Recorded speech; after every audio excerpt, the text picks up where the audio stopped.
Welcome back to the Fitness League, helping busy humans build strong bodies, sharper minds, and better lives. Join us each week as we cut through the noise, challenge the norms, and empower you to train smarter and live stronger. Mia asks, with your credentials in exercise physiology and sports nutrition, plus the demands of parenthood and running multiple businesses, what's the single most game-changing habit and mindset moving to recovery that helps you stay consistent and energized day to day? We'll be diving into this question and many more in today's Q&A episode. Welcome back, everybody. Welcome back. Before we start, I want to throw this out there for the audience. I think we're going to move forward with it for next week, but we'd love to hear from you guys too for these Q&As. I think what we're going to do is give you guys a topic to ask questions about. So for instance, it could be as broad as like nutrition will be all next week's Q&A questions. And you can ask any question about nutrition, or maybe it's a little bit more like niche down to, I don't know, Pre and post workouts or yeah, postnatal health or yeah. So I think we're going to give you guys topics. That way it's more organized per episode and just maybe inspires some new questions that you keep forgetting to ask about or you're curious about, whatever. But let us know if that sounds good. Yeah. I think it'll be cool. All right. Top habit, what you guys got? I'm gonna have to go with sleep, because I think you can have a really great routine and really great intentions about having a really great program or buying all the right groceries. And I think just all of the habits become harder to do or harder to show up for, or behaviors are harder to show up for if you do not nail sleep first and foremost. So I think that would have to be number one for me, because without sleep, performance and recovery are both going to suffer. And without sleep, the way that you show up is just going to suffer in general. So I would have to say sleep hygiene, early bedtime.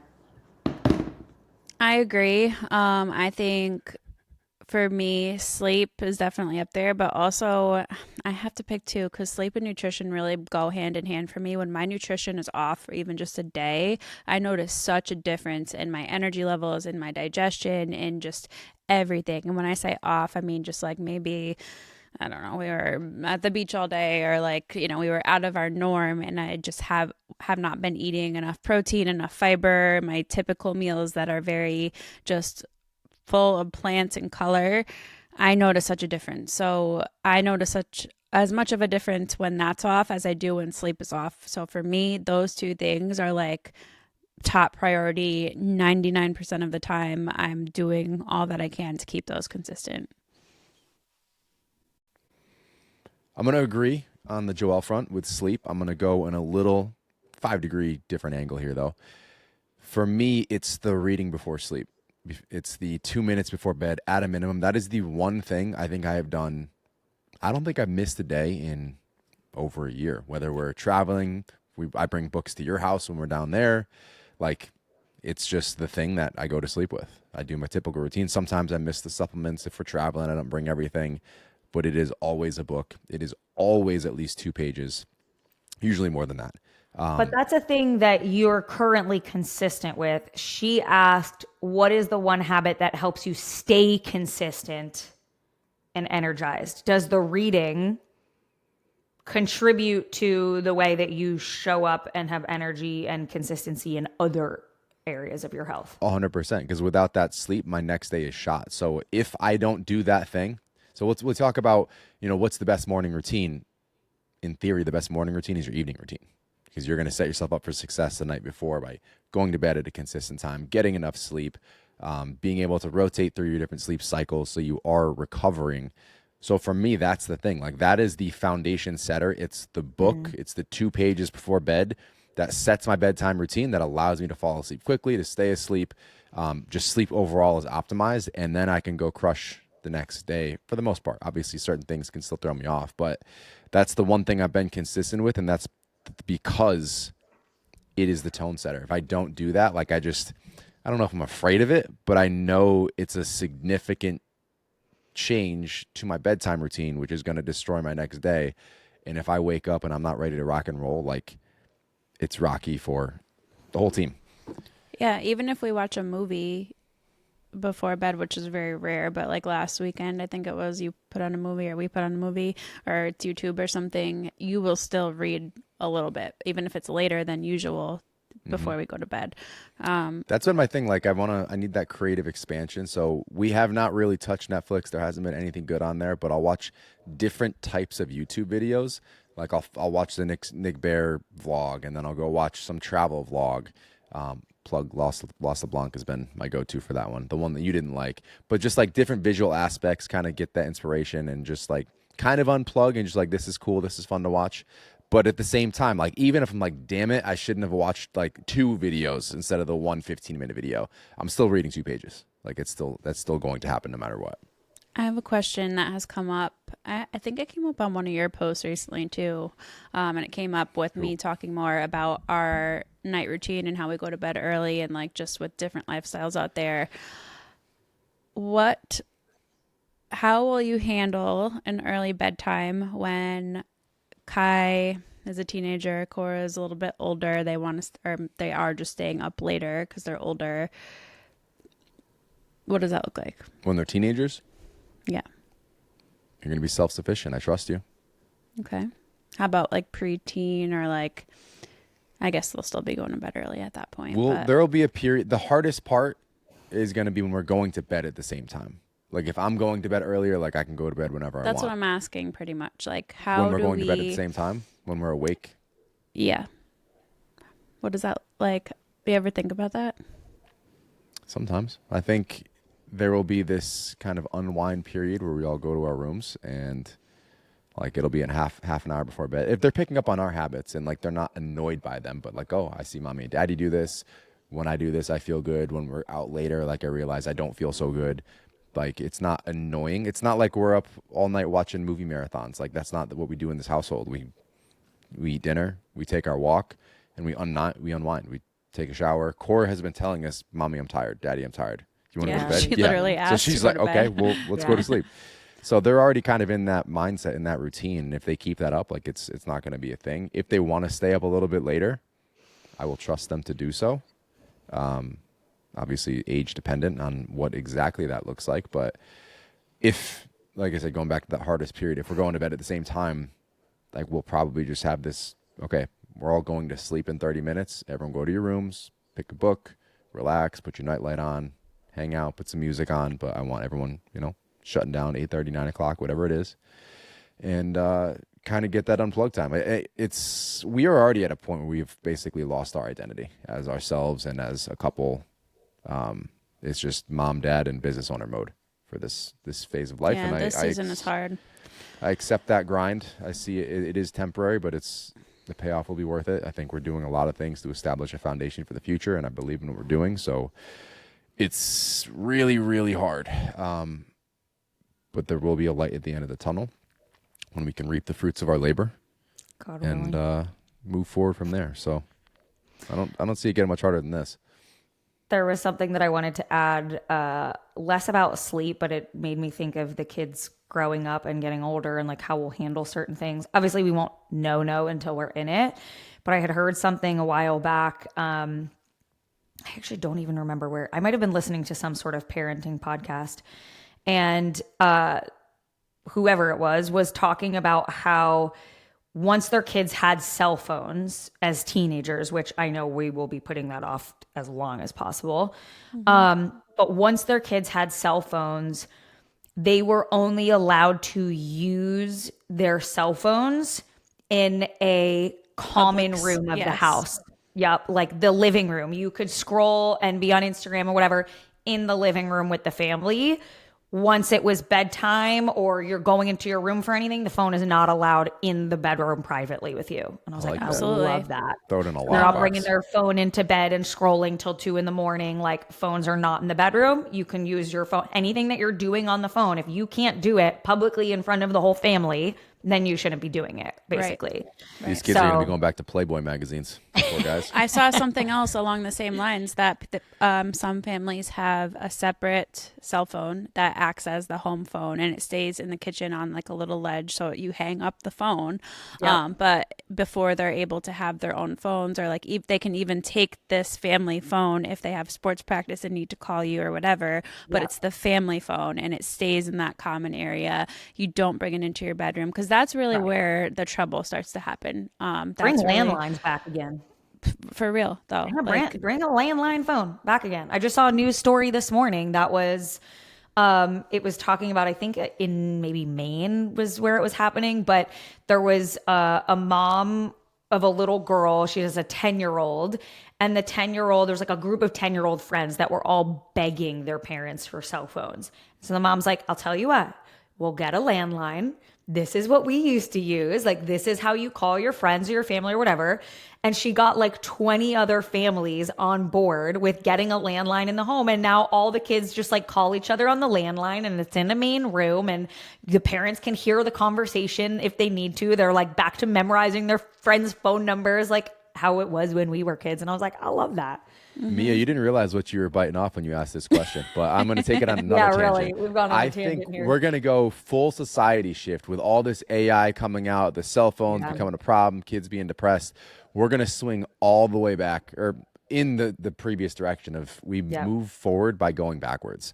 Landlines, in-person community, home schools, homesteads, like as far as you want to take it, there is such a draw to get back to that in-person community relationships thing that the further we go into this tech space and into the future, the more we're going to crave that humanization of everything that we're involved with. I think schools are eventually going to become cell phone free places. I know some schools have started to do this. I hope that by time cell phones are even in the conversation for my girls, I hope that they're banned in schools. Like, you can't have a phone in school, or you can have like a cell phone that calls and texts, and like that's it. For safety precautions. For safety, you need me to call you and come pick you up after practice or whatever it is. But yeah, I've seen some schools start to do this where like it could obviously come with you, but like it's in your locker. It can't be out in the lunchroom, can't be out in class. Like, yeah. I dig it. All right, I guess we'll move on. Let me switch this bad boy up because we are going to get all tangled here. All right, Tally, at the top. What's the latest on the Whoop versus Aura battle? My Garmin's being such a pain in the tush, and I want to get something better soon. I guess we'll go to you first because you've had some ups and downs. I'm not completely sold on the Whoop yet. I've had it, and that's why I haven't made a full video yet, because you guys have been begging me for like a YouTube video, like talking about Whoop versus Aura. I'm still figuring it out, but for my runs specifically, and I've had it connect, so you can have it connect to your Strava, which my Garmin is what I track my runs on, and I have Garmin connected to Strava, and then Strava will pull it into Whoop. For every run almost that I've done, it has me in zone 5 for most of my runs, and I am not in zone 5. Like, I would know if I was in zone 5. I'm on a zone 2 easy run. Dying in zone 5. My Garmin is tracking it accurately, but for some reason, Whoop is not picking up on it. And it's super frustrating because I'm sure that's impacting all the other data, recovery, strain. So I'm not super impressed with that. I did reach out to their team today, so I'm hopeful that there's just something wrong with it, or I don't know. But I've tried to like resync it. I've tried to move where I'm wearing it on my wrist to make sure it's tight and like tracking, and like it'll show my resting heart rate accurately. It's specifically for my workouts, for my runs. But it's not pulling. I've had it do both. It's tracking it itself. It's not pulling the Strava data, or it's done both now. So at first I had it pulling from Strava, which is the correct data in Strava, and it's not pulling accurate data from Strava. And then I disconnected Strava today for today's run to see if that was like the issue. Like maybe there was something happening with the connection, and it still put me in zone 5 for my easy 3-mile run today. So I have a little bit of beef with it right now for that. And then the only other thing I will say I'm like keeping Aura for, I don't have it on right now, but eventually when I stop breastfeeding and my cycle comes back, Whoop doesn't track cycle as like it doesn't link to natural cycles like Aura does, which I need that data to make sure we don't make another baby. Have another baby. So Whoop will track your cycle, but it's more so you just inputting when you had your period, and it will kind of like That's what track Aura it that used way. to be. Yeah. Yes. You could still do that with Aura, but if you do the sync with a natural cycle subscription, it's fantastic. Yeah. That's the only like I trust that. And for inquiring minds, that's not like it was not natural cycles error that caused baby three's surprise. It was Josh's error. So just to clarify that, because I get that question too, like, do you still trust Aura? Yeah. Wes Aura, is just a hell of a swimmer. Brant said to me the other day, why do you still use that? He saw me like putting something into natural cycles or like whatever it was. And he's like, why do you still use that? Like, I'm good to go. Like, you don't have to track anything anymore. I'm like, well, it's still good for me to have the data. Like, it's still helpful to know, like, when am I possibly getting my period? When am I ovulating? Why am I crying all the time? Oh, figured it out. So I still like having the data, and my husband is snipped, and I still like having the data. So I still pay for a natural cycle subscription with my Aura. Yeah. So those are really my only two negatives I would say about the Whoop so far. Maybe they'll come out with something similar to that Aura, like that maybe they're just not there yet with that side of things, but yeah. I think they're just more performance centric. Like that's why I do like it a bit more than the Aura, like we were talking about on the initial episode. Aura is more lifestyle general feedback, which I think is great for everybody. I think everyone could benefit from an Aura.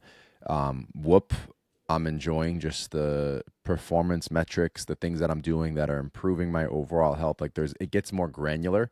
Part of that is a problem. Like the UI that they have is atrocious. Like I know what I'm looking for, and I'll scroll to certain places just to see what those checkpoints are. But I like that it tells me I'm still in my 20s biologically. I like that I am now doing certain things that are reducing my rate of aging. So I'm at like a 0.7 right now. So like a 1 would be you're on par with like every day you're a day older, versus like a 0.7 every 10 days I'm 7 days older. So I'm catching up to Brian Johnson. I'm not too far off. I'm also not living in a cave. So that's pretty cool. But yeah, I think certain things I'm used to looking at, like different apps and the data and assessing that myself. I would say for the average person, less helpful. Like I would probably still lean Aura for the average person, but if you do enjoy the in-depth and you don't care about a not so great UI and you want to see all of it, performance specific, then I would lean Whoop. I don't regret switching to Whoop. To wrap that up. All right. Caitlin says, my lower back tends to hurt when doing bent over rows. I'm assuming it's a form issue, but what can I do to help prevent this or help it? This could be, just a form issue. Caitlin, if you're comfortable posting a video in the group, we can certainly assess what that is looking like to give you more direct feedback. My mind goes to either some hyperextension or a lot of flexion in the low back when you're in that bent over position. So it could be either of those potentially causing back pain. Could also be that the core is a little bit weak, and so you are not having as strong of a brace as you would like to in a bent over position that is stabilizing your spine as well as you would like it to. So if you post a video, we could probably give you a little bit more direct feedback. But you could also just try a different row variation. Hey guys, real quick. If you've been listening and thinking, I need to start doing something for my health, but I don't have time for a full program. That is literally why we built the SDE Method app. It's a fitness app made for real people with real lives. Busy parents, working professionals, anyone juggling 100 things. You can get in, get a smart, effective workout in around 30 minutes, some even closer to 20 minutes, and log out knowing you made progress. You can finally take the guessing out of your workouts. We have workouts designed to be done at the gym or at home, and you get access to all of them when you sign up. As life phases change, you can pick a new one that aligns better with what you have going on right now. And one more thing, we are also qualified for HSA FSA reimbursement. So just hit the app link in the show notes, start where you are, we'll help with the rest. All right, let's get back to the show. Jaden says, I'm doing build and I'm now pregnant. I can't really do exercises in a prone position. Any suggestions on alternatives to a 45-degree hyper bench reverse hyperextension? Workout in my garage, don't have the 45-degree option either. Just trying to keep those glutes working as much as possible. What other equipment do you have? Yeah, it kind of depends what Cables? equipment you have. If you have cables, I would do Dumbbells? cable kickbacks, dumbbells. I mean, you could You even do like do cable pull-throughs. You could do pull throughs with a band or cable. You could do the side lying like clamshell looking things with a band around your knees just to hit the glutes a little bit more. The booty band. The booty band. Booty band for Josh. Or you can simply do a dumbbell single leg hip thrust on a bench and just get some glutes in that way. But there's plenty of options depending on what you have available. So if you want to write back and let us know that specifically, we can give you some more specific guidance.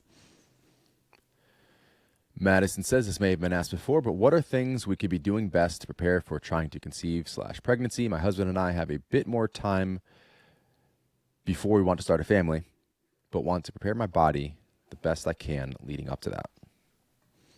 Health is for fertility, pretty much, is the sum of it all. When you're focused on all of the things we talk about on this podcast regularly, the L5 method, you're improving your sleep, you're eating well, you're consuming enough protein and fiber and colors, you're exercising regularly, all of those things support your fertility. So don't overthink it in the sense that there's special things that you need to do to get pregnant. It really is, how can I become the healthiest version of me right now? And that will set you up for the best possible outcome. Yeah, the really boring answer is it's all the foundational stuff, like make sure you're getting enough sleep, limiting alcohol, exercising moderately. Yeah, it's the boring stuff. And then the only other thing I would add is starting to take a prenatal 3 to 6 months prior to your trying to conceive to supplement any deficiencies. Your body's super smart. And as community health declines, we're going to see fertility issues as a whole. So I know you didn't mention fertility issues, but I want to take this on a mini tangent. It's already happening. It's already happening. You're seeing this with a lot, and even healthy people. So there are certain X factors, obviously. But we are going to see this becoming more and more of the norm, like having issues conceiving. Well, when most of the population is significantly overweight, we're overstressed, we're not sleeping, hormones are out of whack, your body understands that. Like, okay, you're not in a place to have kids. It's a protective mechanism. Like, if you can't take care of yourself, you are not ready to take care of another human. So that's your body saying, get your shit together. And before you even get to the doctor, you can probably do a quick scan and a quick self-analysis. How am I doing? How are my energy levels? Am I taking care of myself mentally, physically, emotionally, spiritually? Am I significantly overweight? These are the first building blocks. Getting those things under control. And I know Joel mentioned, it's the not fun things. It's the boring things. Well, how is this for fun? I talked about this, I think it might have been a Q&A episode. It was regarding alcohol and like the reason I needed to stop drinking. I stopped getting drunk. I felt like I was having a heart attack. That was obviously a 10 out of 10. Like, this behavior needs to change. For a lot of people, if we're at a 5, a 6, a 7, we want to see a change, but it's not so dire. We continue the behaviors and the decisions and the habits that are allowing X, Y, or Z to deteriorate and bringing us further and further away from that goal. So my question to you guys is, how bad, whatever the thing is, trying to conceive, trying to change your body, get your health back, your energy back, to be more productive, how important is that to you? Because to make it sexy, we can make it sexy. Cut out all of the bad shit that you know you're doing and that you need to adjust. Then it gets sexy. Then it feels like a real challenge. But, it's just going to bed on time. That's, I'd rather stay up and watch the show. Then I guess that goal wasn't important enough to you. I'd like to sleep in an extra 30 minutes. I know I could get this done in 20 or 30 minutes in the garage and do some push-ups and some air squats, but I'd really like to keep sleeping. Well, I guess that wasn't important enough to you. I'm really stressed all the time. I don't seem to be recovering well. Work's really throwing me for a loop. I don't want to focus on my breath for 3 minutes, for 5 minutes, to meditate for 10 minutes. Then I guess it's not that important to you. If you want to make it sexy, make it extreme. Cut out all the bad shit and pick 5 things you want to implement, and don't break the streak. Until you get to where you want to be, don't break that streak. I'm getting to the point where it's almost frustrating seeing the entire world go downhill in every freaking area. I caught myself. I didn't say the F word. We're getting there, guys. We're getting there. Good job. We're going down this hill, and we can all see it happening in slow motion, and we're doing nothing about it. If it is important to you, make it happen and stop giving yourself the excuse. Move forward. Make the changes. Sustain those changes. Make it important to you. Remind yourself of the why. This isn't a David Goggins pep talk. It's like common sense. We can do it, and it's simple. And if you need help, we're here. Listen to the podcast. Use the app if you want. Reach out for coaching if you want. Have a conversation. I'm not here to show this stuff for you. The basics are literally things that you can Google in 10 seconds. We call it the L5 method. That's our 5 pillars of health: training, nutrition, mindset, movement, habits. Pick one simple protocol for each of those and do it on your own. It is literally that simple. The consistency with those 5 things. That's it. That's the whole game. I want to add a little bit to this tangent because I just saw an article the other day about how infertility rates are at an all-time high. And there were a lot of people in the comment section being like, well, that's because it's too expensive to have kids now and blah, blah, blah. That's not infertility rates. That's birth rate. So there's a big difference between people are having babies later, which is true, and people are unable to get pregnant, either by male factor infertility, which is so much more common now, but also women who have hypothyroid and PCOS and all of these other health ailments or chronic illnesses that are affecting infertility. It is true that people are having babies later, and obviously the older a woman gets, the more that can typically affect their fertility. But don't confuse infertility rates and birth rates, right? There are a lot of things that are contributing to that infertility rate. Obviously, aging and having babies later is a big part of that.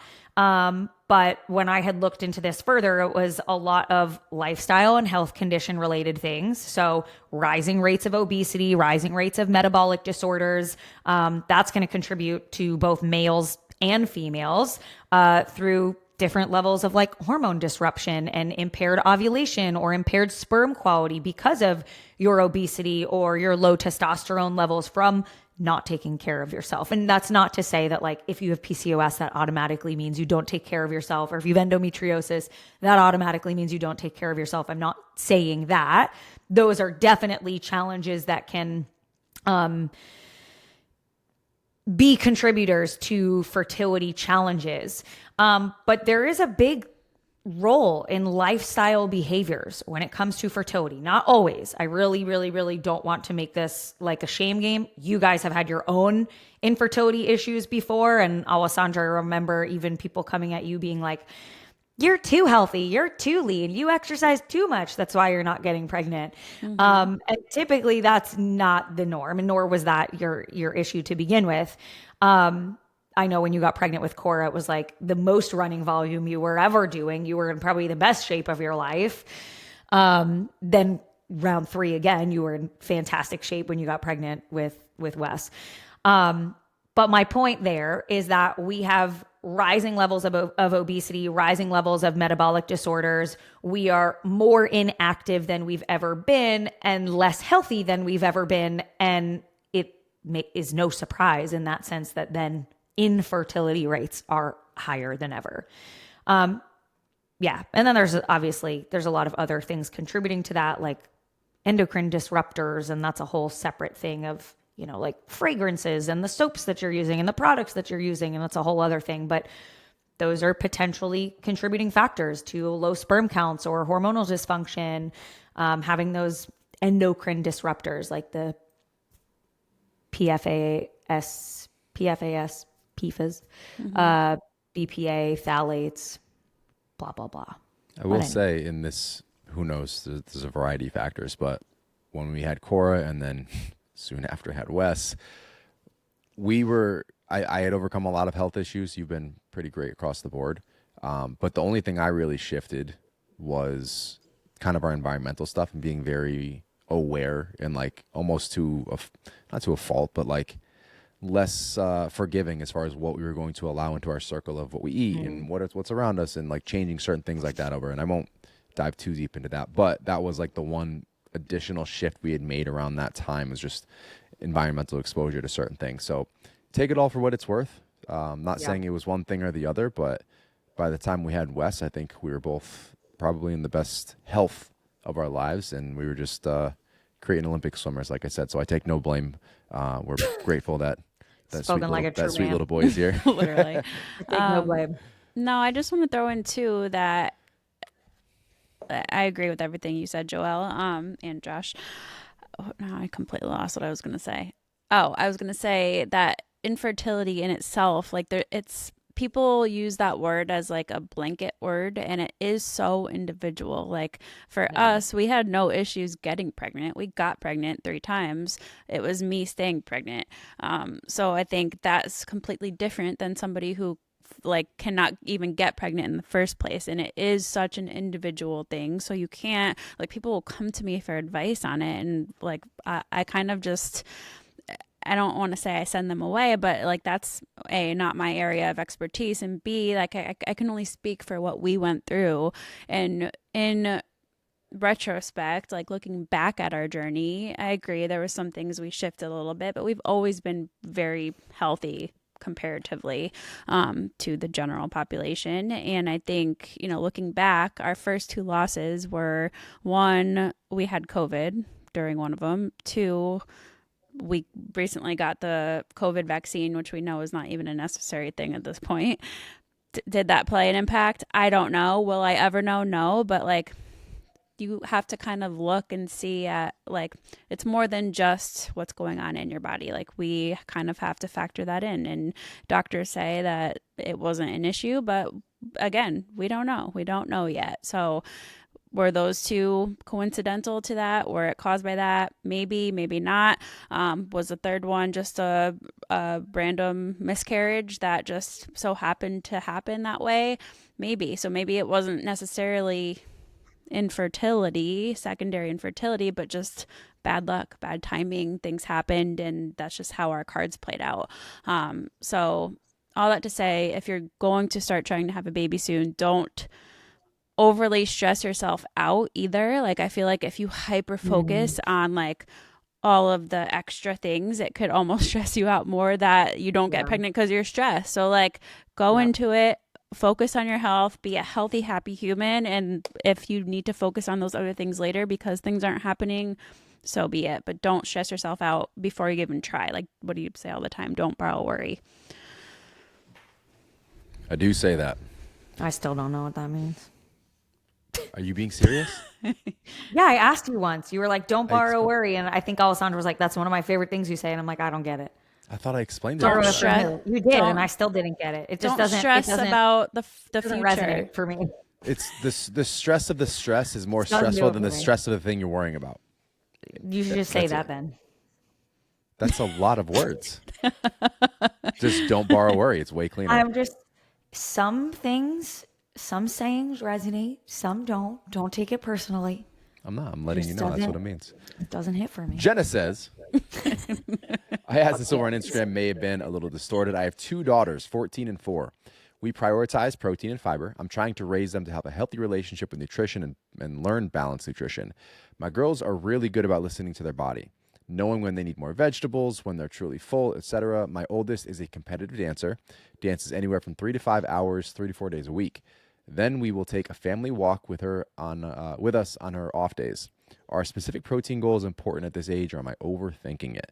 Great question, and it sounds like you guys are doing some great things over there, Jenna. I was gonna say, Jenna, yeah, I saw you ask this on my Q&A yesterday, and I'm glad you brought it here because like so much more nuance and conversation can be had here versus Instagram. I think you're doing great. I think you are setting them up for success. I don't think you need to hyper focus on like a specific amount of protein for either of them right now. Like, it sounds like you guys are building healthy habits with them and focusing on helping them understand what their body needs, which is, in my opinion, the most important thing that you can focus on with kids. So I personally wouldn't advise you to change anything. Like, keep doing what you're doing. And yeah, that's my advice. I think the fact that you're even conscious of their protein intake tells me you're already on top of it. Kate says, just listened to episode 75 about training volume. Was wondering if warm-up sets for compound exercises such as back squats and bench press factor into set count. No. And this is something we've talked about. It's probably been a while. Warm-up sets. No. Yeah. So when we're warming up, we want to go through the full range of motion, make sure you're prepped for it. But we want to keep fatigue very, very low. You don't want to waste any kind of energy on an actual warm-up set.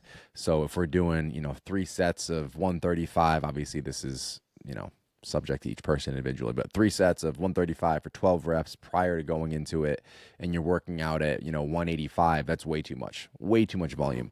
So go through some body weight, go through a very, very light few reps of each. I like to work myself up with maybe 5 and then a triple and then a double or single that's a little closer to my first weight.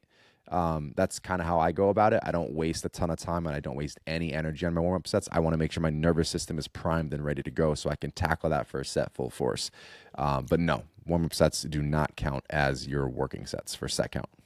Yeah, to be clear, if you are, let's say, working up to, 135, let's say on your squat, and you do your first set at 95 pounds and your second set at 115, and now your third set at 135, those first 2 sets were not your working sets.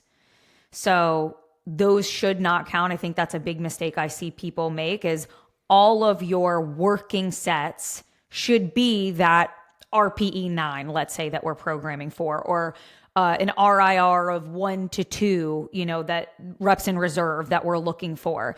If you climbed your way up to your top set and now you're really only doing 1 working hard set at that top RPE, that means you are probably subconsciously or just not realizing that you are including your warm-up sets. You're doing your warm-up sets as your working sets. So like Josh said, they should not be so fatiguing that they count as your working sets, but also, yes, you could do the warm-up sets, but those don't count toward your working sets.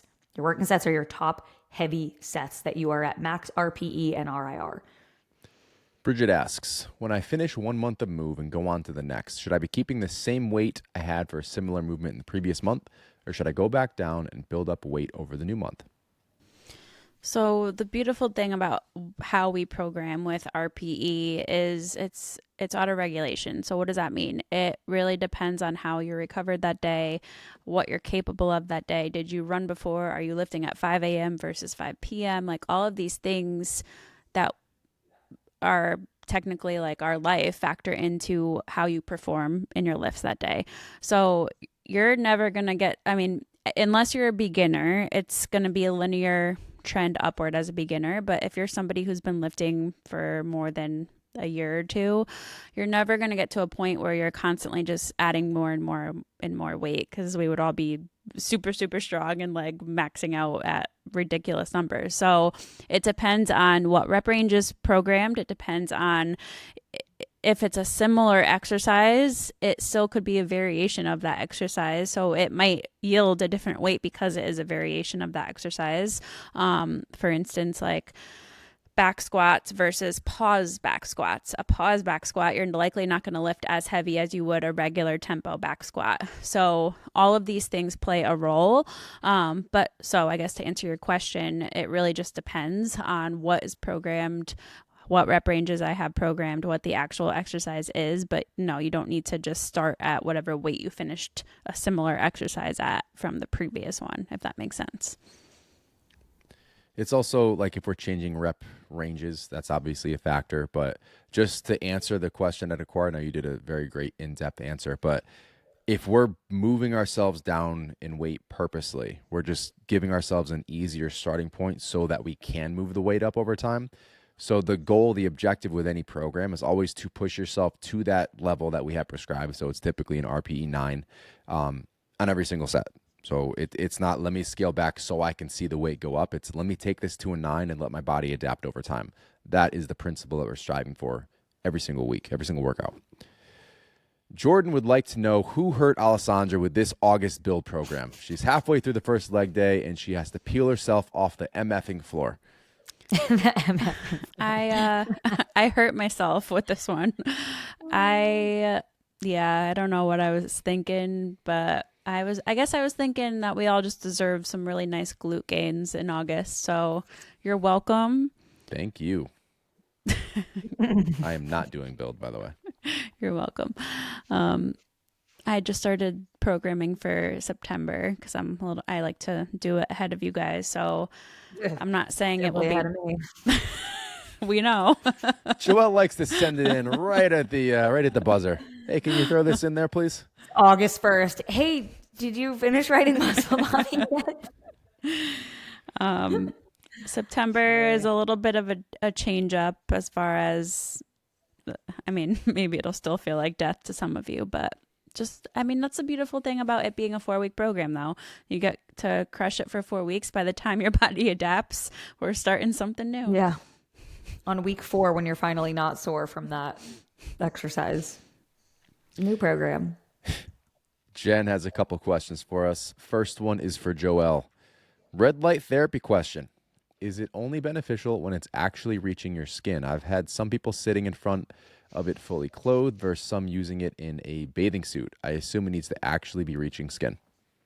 Yep. So it needs to directly reach your skin. I think we talked about this a little bit yesterday. I had just recently learned this. But yeah, wearing clothes is going to significantly reduce or completely block the wavelengths that need to penetrate the tissue to stimulate the response that you're looking for. So yeah, clothing, the less clothing, the better for the area that you are trying to target. And the closer you can get the red light to the skin, the better, which is why things like wraps, work really well. Even though I have a panel, I just learned this. So now I'll be sitting as close to on top of my panel as possible. But it should be as close to the skin as possible, directly on the skin. Her second question was regarding a 40-ounce water bottle and a packet of Elements. Is that too much water to actually taste the flavor? So she's currently using a different one. Oh, no. And she has Elements to use... very, what's the word? It's strong. Yeah. Potent. It's very potent compared to, I haven't tried many other brands, but I think that's one thing that a lot of people actually dislike about Element is how potent it is and how salty it is compared to other brands. I love it. I know we all love it. Yeah, I think we usually put it in our water bottles are 40 ounces, aren't they? 30, they're 32s. Yeah. I was Well, like that. mine is It was 40, too and salty initially. And then as I got used to it, like I enjoyed it. And now I'll drink, like if I'm doing a pre-workout, I'll do my pre-workout and then drink a 12-ounce glass of water with that. So it tastes good to me in 12 ounces or 32 ounces. Another 8 ounces I don't think is going to throw it off much, Jen. You won't have to throw in a second packet. That was the end of that question there. My first time ever trying Element, I did a packet in an 8-ounce water glass, and I was like, "Hail, that is like drinking ocean water." I was like, "I'm going to stick with putting that in a 40-ounce." It does feel really refreshing. Like if you are super dehydrated, that does feel nice. But in general, I put it in my 40-ounce. Give me that lemonade, some ice cubes, and a 12-ounce glass of water in that for dinner time, and I am having a good summer. Did I tell you guys about my sodium levels and my HTMA results? I don't think so. I don't think Did I tell you this specifically. briefly? No. So just briefly, while we're on the topic of Element, and everyone's like, too much sodium, blah, blah, blah. So I generally have 2 packets a day, and I salt all of my food. My sodium levels are still so low in my hair tissue mineral analysis test. Taylor's like, add another 1 to 2 packets. I'm like, okay, great. 3-4 Element packets a day. Is that like... I don't understand. So that'll put you at what, like 6,000 or 7,000 milligrams a day? I'll probably, well, they're 1,000 per packet. So But I'll be plus all your food and 3,000. everything I'm factoring. Yeah, I'll be 3,000 just from Element. I'll probably be in the 5 to 6 range. When I'm in the sauna, I'm drinking probably 3. Well, yeah, you're sweating a lot though. Like Joelle doesn't sweat that much on a daily Not really basis. sweat. I don't sweat true. ever. I don't really sweat. I could leave a strength training workout and have not broken a sweat at all. But I'm not working out in a 100-degree garage. I'm working out Did in you an sweat that day? air-conditioned gym. Oh yeah. Hell yeah. Yeah, she was sweaty. You Dripping. still put your dirty feet on my bench. I'll come back and wipe down the bench, Josh. Sarah's got a couple questions for us. First one, when in calorie deficit, is it okay if protein target ranges but still within calorie target? I've been in a deficit and I stay within my calories, but my protein can sometimes range between 130 to 145. Those are grams. Wondering how big of a deal that might be. Not a big Not a deal in huge my deal. opinion. If you were ranging from like 60 grams to 180 grams, I'd be like, hey, it's a little broad. 10 to 15 gram difference when you're already getting like 130 grams is probably adequate for you. Yeah, I wouldn't be stressing about those 10 to 15 grams. Agreed. Second question looks like it's for me. She's been dealing with some digestion issues for years. And her question lies with how beneficial a gut mapping test is. What specifically could I even ask to be tested for? And then options on protocols. Has anyone heard of the company Equilife? There is a SIBO protocol that is a mix of different supplements, things that would kill off particular bacteria. Wondering the validity and this approach, how to go about treating this. Hopefully that makes sense. Okay, so big fan of gut map. It's not that you have to say, let's go in looking for this. You'll basically get a full panel of any type of invasive bacteria, the bad stuff, parasites, how much good bacteria you have. There are some inflammatory markers they're going to find. And basically, once you go through the gut map, you'll have a specific plan of action for what you need to address. So if it's H. pylori or Giardia, things that I had, there are specific, I went the herbal route. There are specific supplements that will target those directly. There's also some synergistic supplements I had taken that were going to improve the effectiveness of being able to kill those things off. So my whole protocol, what was it, like 6 months? Something like that? Do you remember? Started it in Disney. Sorry, I was muted. Yeah, it was probably around 6 months or so. I want to say it was like a I think the plan was 3 months of a kill phase. So it was kill, rebuild, and then maintain. Reinoculate. The kill phase, we ended up doing pretty good. I felt pretty darn good after the second month. So then we went into the repopulate, which is then just, I'm using Megaspore. I'll still cycle that in periodically. And that's a spore probiotic, which is actually supposed to be more beneficial for the bacteria getting to where it needs to be and repopulate that colony. Probiotics as a whole don't typically do that. They kind of die off within or prior to getting to the digestive tract, just in the digestive process. So I did that. I felt even better. And then I did like a month of the maintenance phase, and I just transitioned off that into my typical healthy eating patterns. And it was one of the most impactful things I've done for my health as a whole. Like my energy finally came back. Any like lingering symptoms that I had from Barrett's esophagus, and it was just always, even after I healed from that, it was really low energy, which was indicative of the very high inflammatory markers I had. I had no good gut bacteria, and at the time I was tracking, and I was consuming 40 to 50 grams of fiber a day. Zero good gut bacteria. They just weren't there, so there's nothing to be fed apparently. But yeah, going through that entire protocol really kicked me off into the right trajectory. I honestly think even like my blood pressure improved after that, just inflammation coming down. So many things got better when I rebalanced, recalibrated, and it started with that gut map. So I am very grateful. That was not even on my radar. My GIs, 10, 12 years and working with these doctors, no one a single time brought up potential gut map. Okay, what's root cause? No, it's not root cause. It's let's treat the symptom, and let's have you come in here every 6 months and pay for a $5,000 surgery every 6 months, which is infuriating. It's kind of why I have a problem with the system, because, had we done this a decade ago, who knows where we'd be right now. But we are where we are, and I'm passionate because it was such a struggle. But yeah, life-changing, absolutely life-changing, Sarah. As far as like, I'm not familiar with Equilife, but as far as specific SIBO protocols targeting specific bacteria, absolutely a thing. Again, my process was kill, rebuild, maintain, kind of let everything kick in and get back to normal here. But if you want to jump in, Joelle. Yeah, I think the GI map is a good place to start. I would also urge you to work with a practitioner or a coach who is qualified to interpret that lab specifically. You're not going to go to your typical gastro likely and get that done, unless maybe there's some sort of like functional gastro But I know Courtney and Ari both on our team have a ton of experience. They're currently full for one-on-one coaching. We're looking to bring on a third specialty coach right now for gut hormone and autoimmune protocols. But you could potentially book Courtney or Ari for a power hour, and they can order that GI map for you. And then you can book the power hour consult with them to go over the lab results so they can help create a protocol for you. So if you want more info on that, let me know. I am familiar with Equilife. I used some of their stuff years ago when I was working with Taylor.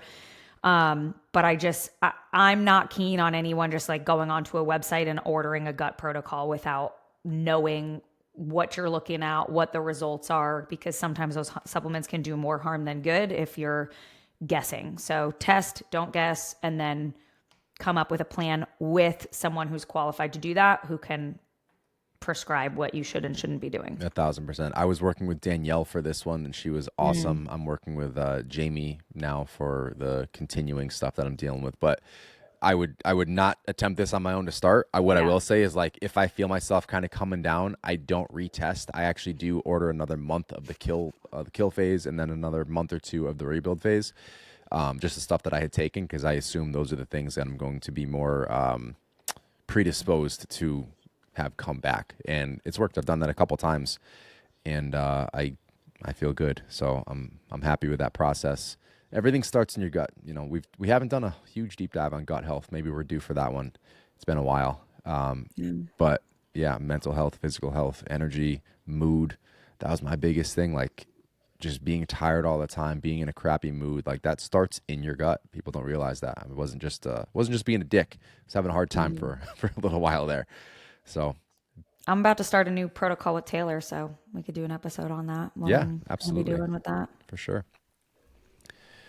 All right. Next up is Tyla. She said, Alessandra last year spoke about a local run club meetup for the CT locals. I was thinking this could be a really cool way to engage with other local Levolutioners. Is that what we're going to call ourselves? We're going to vote on that. I like it. It's cute. Like it. People are going to be like, the ones in the group understand how to say that. It's LVLTN is how we spell evolution. It's a play on words. Levoltioners? Yeah. Yeah, but I like it. I don't think it'd be feasible every week, but what about a quarterly meetup run? What do you think? Oh, yeah. I've been thinking a lot about this because, it was on my radar last summer before I would even got come pregnant. up for this quarterly. You would run? No, she'd bring her bicycle. For the love, bring my Peloton bike. Just leave it stationary while you guys are running on the road. Hey guys, every time we come back, give a high five to Joelle. I would come up for a quarterly run, provided that it's less than 3 miles. So I really do want to do this. I was even thinking like a monthly thing, maybe, because we're getting to the point now with Wes where I can branch out of the house for a minute, leave my house for a second. And community reconnecting with people is like big on my personal goal board for the rest of this year, as well as something we want to do business wise too. And we'll continue to expand upon that as time goes on in the near future. But I think that's a great idea, Tyla. I will definitely figure this out and figure out the details. So Coach Brad and Coach Kara are our other two like runners on the team. At least I think that's everybody who runs consistently. Robin I fancy myself a runner now as well. Okay. No. I'm just kidding.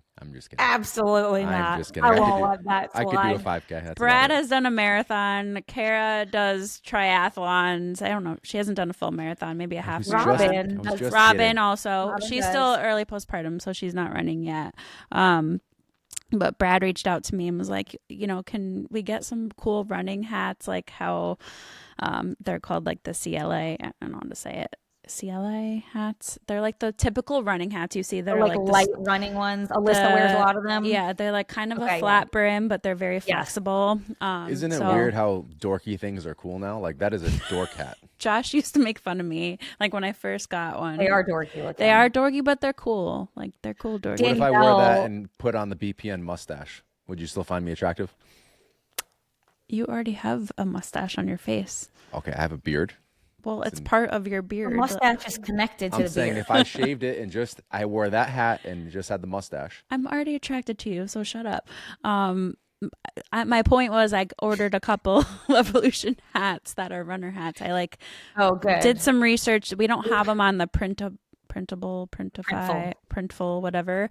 So I had to like broaden my horizons a little bit. So we'll see how they come out. But if they come out cute, I will Yeah. make them available for our fellow Levolutioner runners. But yeah, definitely something that I want to do. And like, I would even love to plan like, hey, anybody who's doing one-on-one coaching or the app who wants to train for this marathon or this half marathon, Yeah. we'll do it as a team. Like I want to do more stuff like that. So yeah, it's coming. Side note, we have to send one of those hats to Danielle, our Danielle Meller.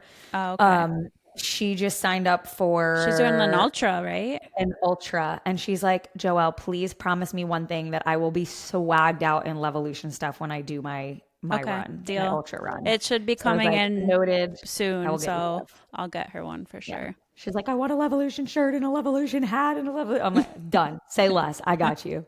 Listen, if you're tired of the all or nothing cycles, the diet starts Monday, the I know what to do, I'm just not doing it feeling, we should probably talk. Our one-on-one online coaching isn't just about workouts and meal plans. It's about building something that actually fits your life. No cookie cutter templates, no guilt, just real coaching and real results. Plus, we've got a pretty big team, so we can even pair you with an expert who actually understands your lifestyle because they've gone through it too. If that sounds like what you've been missing, check out the link in the show notes to apply for coaching. Then we'll send you the link to book a free, no obligation consult call with our team. There are no hard closes. We won't even take your credit card over the phone. You'll get the details to sign up on your own time. And more good news, we are in fact qualified for HSA FSA reimbursement. One last thing, we even offer a 30-day money-back guarantee, so you have nothing to lose. What are you waiting for? Spots are limited, so apply today. All right, let's get back to the show.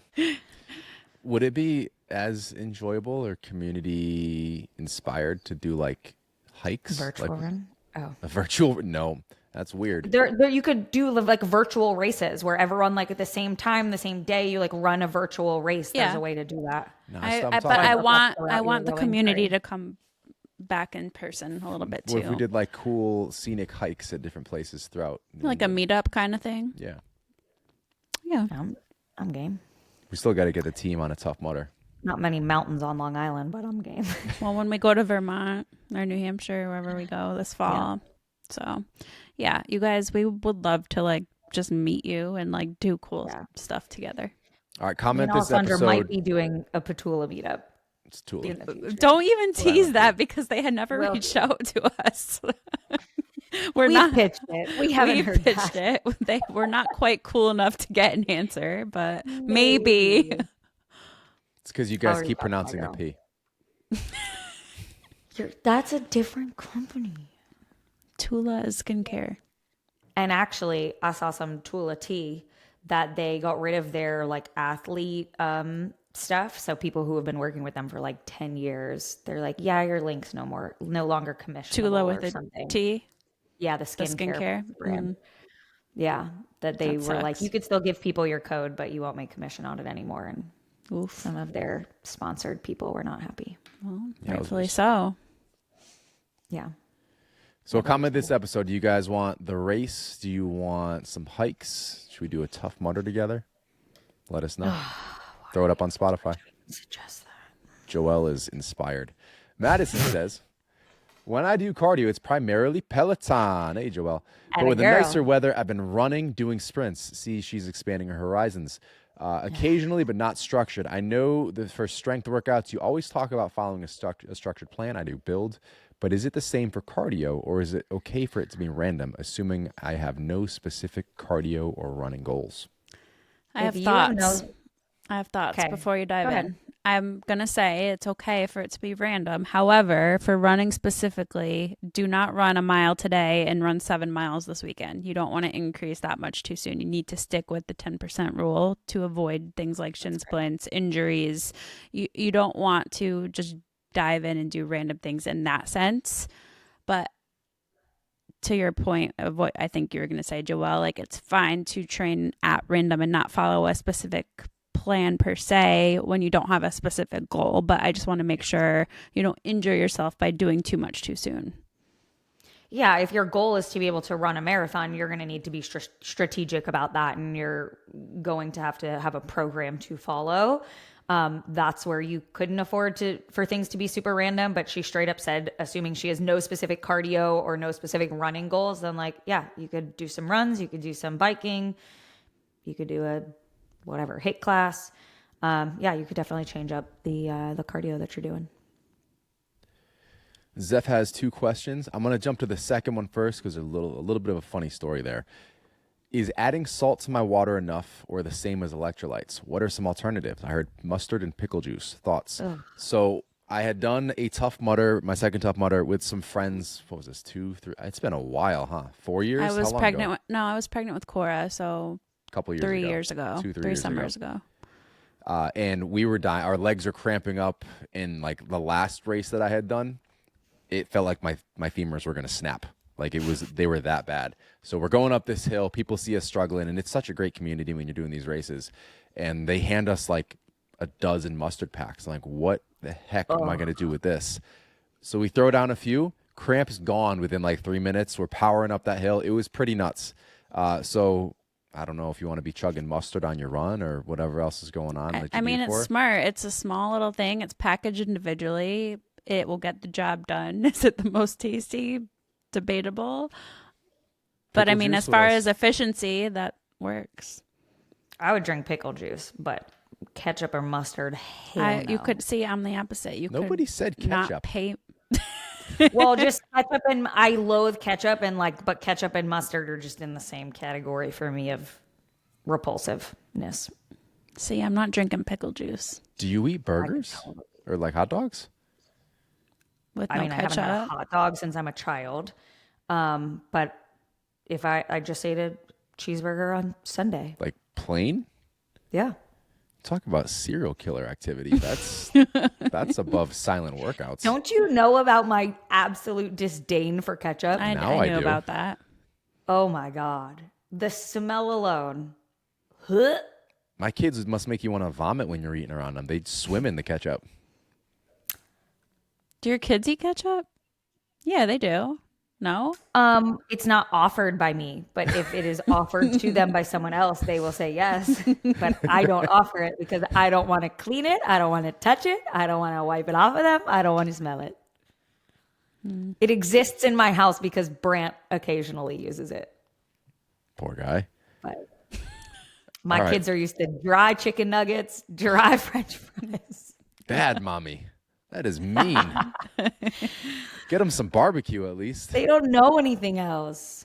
All right, well, you didn't answer Zeph's question.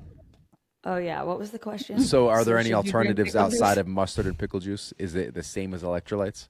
You could just salt your water. I mean, the majority, like if you're looking at an electrolyte brand, it's usually got sodium, magnesium, potassium, and you do want to strike the right balance of those three, but the heaviest ingredient in all of those is sodium. So you are going to get some extra minerals from an electrolyte packet, but if you were going to do something like pink Himalayan sea salt, you are going to get some additional minerals with that.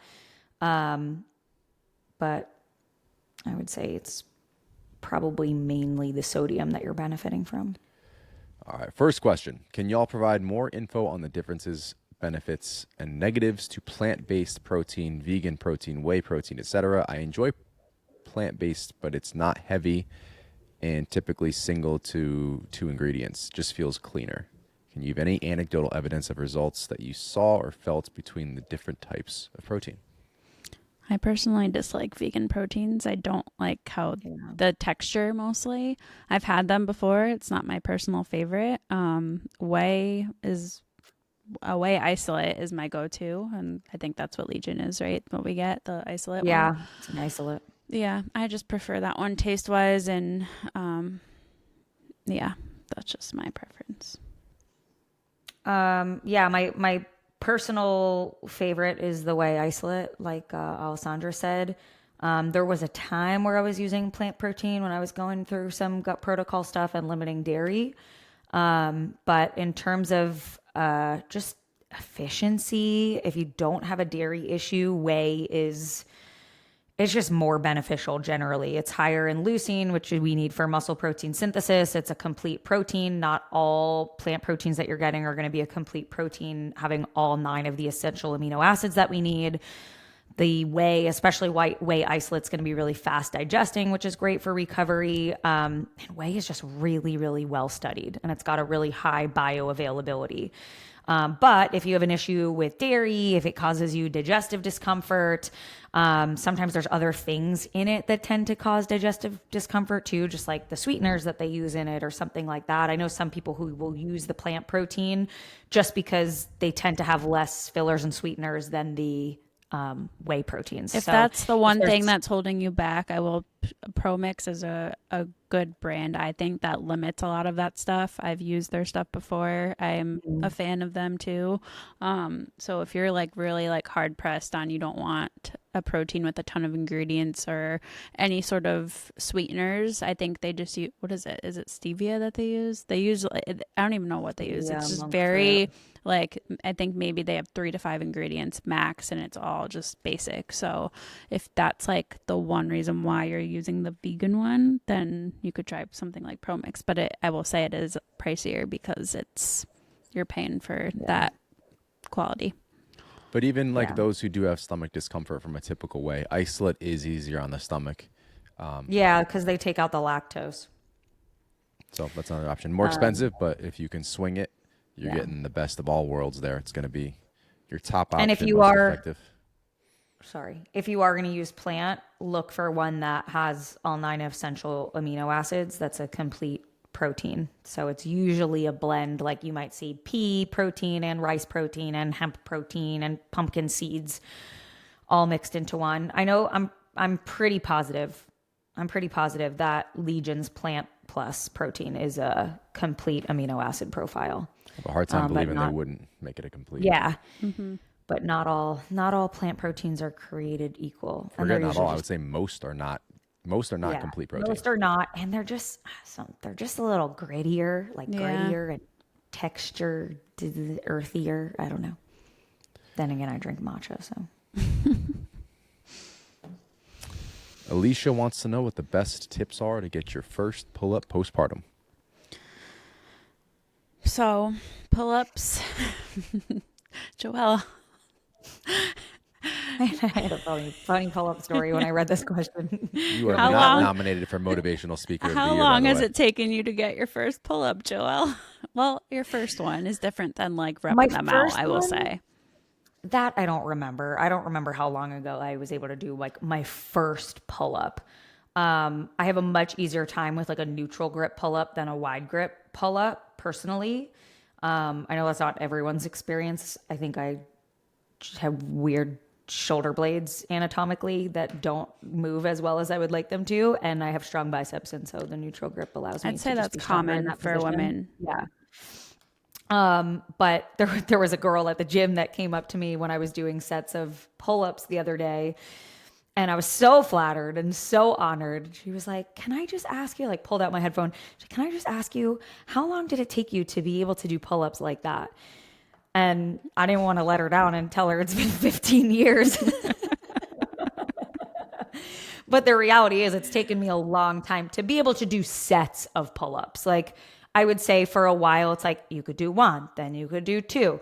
Then you maybe are doing some sets on the assisted machine, or you're doing them bandaged so that you can continue to get more reps until you can be able to do those reps unassisted. I also like to do negatives a lot and just kind of like hold that final pull-up as long as I can and then go down into a eccentric. So Everything you just said Yeah. is how you essentially build up your Banded. pull-ups. One banded, thing I do want to assisted say, negatives. postpartum or not, like this goes for anybody who's trying to get a pull-up. Like it doesn't, like when you're postpartum, it's kind of the same approach as a beginner, not a beginner, but it's just somebody trying to do their first pull-up. But I think something a lot of people, I don't want to say skip, but just maybe don't understand is overall back and arm strength is required to do pull-ups. So like making sure you're following a progressive overload based program and like really pushing the strength across your entire upper body and your core. Your core, you need a strong core to be able to do a pull up. And I know that's something that typically lacks or takes some time to come back postpartum too. So overall strength, building up across your entire upper body, which as women, we are weaker than men in our upper bodies generally. Taking the time to build some muscle in your upper body is going to be crucial. Like if you're not doing any upper body sessions right now and you want to get a pull up, you're not going to be able to walk up and just go do a pull up. It's not going to happen. So build the muscle.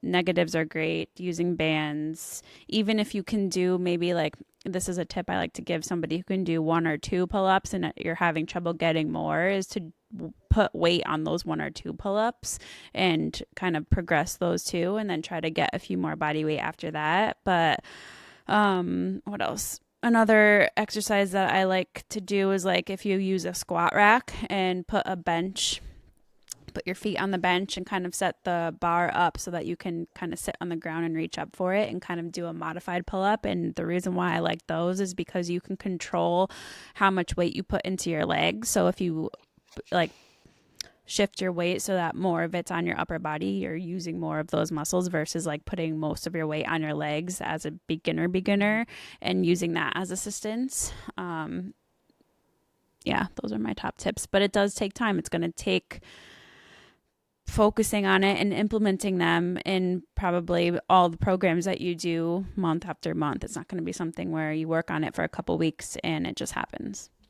I will also say they're very, I mean, I guess you could argue this with any exercise, but they're very training specific. Like if you just do other back exercises, your back might get stronger. Your pull-up is not necessarily going to get better without training that specific movement pattern. Like I know at the end of your pregnancy, you were doing pull-ups. I was not, because I couldn't manage the pressure as well as I would have liked at my core.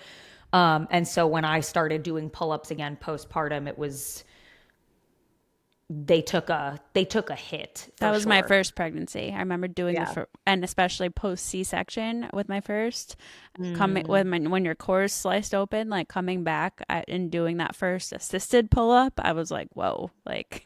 Yeah. That feels.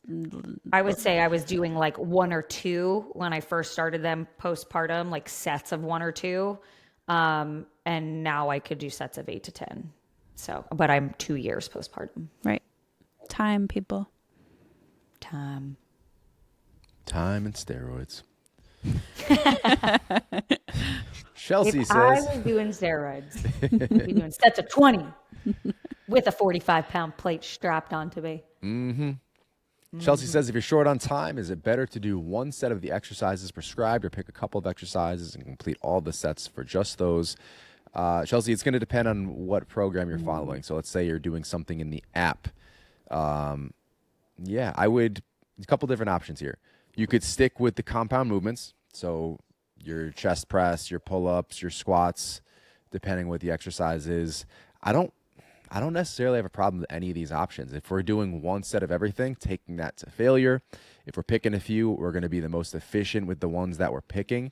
If we're consistently short on time, I'm going to strategize a different type of programming altogether. Like it'll probably be built around a squat, a bench, a deadlift, and then maybe a couple accessory movements. So I'm getting the most bang for my buck. I think I was talking about this with Tom. I think I might have put something up on a story. We had a conversation about it, Coach Tom. He's like, I don't hate the idea of that. Like if you have 5 minutes, just go do 3 sets of some heavy ass deadlifts. Like you're going to get the most bang for your buck doing that. So there are definitely a few different ways you can do it. I wouldn't say one way is right and the other way is wrong. I think you just need to be strategic with how you want to be efficient, and especially if you have specific goals. If you want to see something improve strength-wise versus overall body composition, just leveraging certain aspects of the program or of the movements to get the most out of whatever your goal is. Anybody disagree? Anybody have a varying thought? No. Okay. I agree. Then number 2. In terms of hydration, is it better to spread out water fluid intake throughout the day, or does it not make a difference? I find myself drinking about a gallon of water before lunch and maybe only 40 ounces the rest of the day. It's funny. My initial response was like, oh no, you should definitely spread it out throughout the day. And then I thought about my water intake, and I'm definitely way more like hydration heavy in the earlier hours of the day, but that's because it's like it includes my workout. I just woke up. I'm thirsty in the morning when I wake up, then I'm working out when I wake up. So I know I'm more hydration heavy in the morning. But I would say ideally you're still drinking some water throughout the day. But if And you're a gallon she's in by getting noon 40 ounce. yeah, and then 40 still 40 ounces That's a lot. in the afternoon is not nothing. Yeah. For most people, So, like I that's think- more than they consume in a whole day. So I think you're doing just Yeah, fine. I think As long it's as you probably feel fine. okay. And I know a lot of people do like to front load it too, because then they feel like they have to wake up to pee overnight and they don't like that either. So Yeah. I think, you know, you're getting more than enough and I wouldn't stress over it. Well, guys, that's all we got. Does anybody have any motivational thoughts to conclude this episode with? Outside of it's going to take you 15 years to do a pull-up, Joel?